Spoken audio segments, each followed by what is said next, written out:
Assalamualaikum warahmatullahi wabarakatuh. Saya Lailatul Rahma, kelas 12 keperawatan asal sekolah SMK Kesehatan Surabaya. Sebelumnya saya berterima kasih kepada guru pembimbing mata pelajaran herbal yaitu Pak Teguh. Saya di sini akan menjelaskan tentang penyakit diare. Apa itu penyakit diare? Tolong disimak dengan benar ya. Yang pertama, pengertian. Penyakit diare. Diare adalah penyakit yang membuat penderitanya menjadi sering buang air besar dengan kondisi tinja yang encer. Pada umumnya, diare terjadi akibat makanan dan minuman yang terpapar virus, bakteri, atau parasit. Yang kedua, penyebab diare. Penyebab diare itu yang pertama infeksi bakteri seperti Campylobacter, Clostridium difficile, Escherichia coli, Salmonella, dan Shigella. Infeksi parasit, contohnya giardiasis atau strongyloidiasis. Yang kedua, alergi makanan yang mengandung pemanis buatan. Yang ketiga, intoleransi fruktosa, pemanis alami pada madu dan buah-buahan. Dan intoleransi laktosa, zat gula yang terdapat pada susu dan produk sejenisnya. Yang terakhir, pasca operasi batu empedu, efek samping obat-obatan misalnya antibiotik yang dapat mengganggu keseimbangan alami bakteri dalam usus sehingga menimbulkan diare.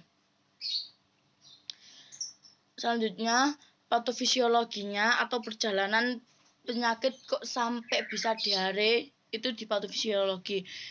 Patofisiologinya, mekanisme dasar penyebab timbulnya diare adalah gangguan osmotik.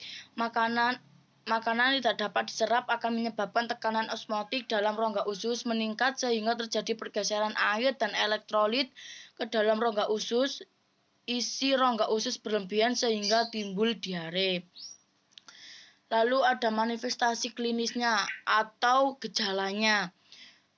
Yang pertama, muntah, demam, nyeri perut atau abdomen, membran mukosa mulut dan bibir biasanya tampak pucat, fontanel cekung, kehilangan berat badan, tidak nafsu makan, dan badan terasa lemah. Jadi untuk aktivitas biasanya lemas. Selanjutnya, penata laksanaan atau pengobatan. Yang pertama, berikan cairan lebih banyak dari biasanya. Berikan oralit, cairan RT seperti air tajin, sup, yogurt, atau air. Setelah itu berikan makanan cegah kurang gizi, lalu ASI, susu formula yang biasa diberikan, sari buah segar seperti pisang dan kalium, makanan tambahan selama dan setelah diare kurang lebih 2 minggu. Setelah itu beri oralit 5-10 cc per kilogram berat badan per diare cair. Mengonsumsi makanan rendah serat, banyak minum air putih untuk menghindari dehidrasi, menghindari minuman berkafein dan beralkohol, biasanya pada kopi dan teh, dan tidak makan berlebihan. Untuk pemeriksaan penunjang atau labnya, biasanya tes tinja, tes darah, biopsi dengan mengambil sampel jaringan tertentu dari dalam saluran pencernaan. Endoskopi yaitu pemeriksaan kondisi saluran pencernaan secara visual dengan alat khusus yang dinamakan endoskop. Dan yang terakhir, pemeriksaan pemindaian seperti foto ronsen, CT scan, atau MRI. Dan untuk yang terakhir ini ramuan herbal atau pengobatan secara herbal untuk diare.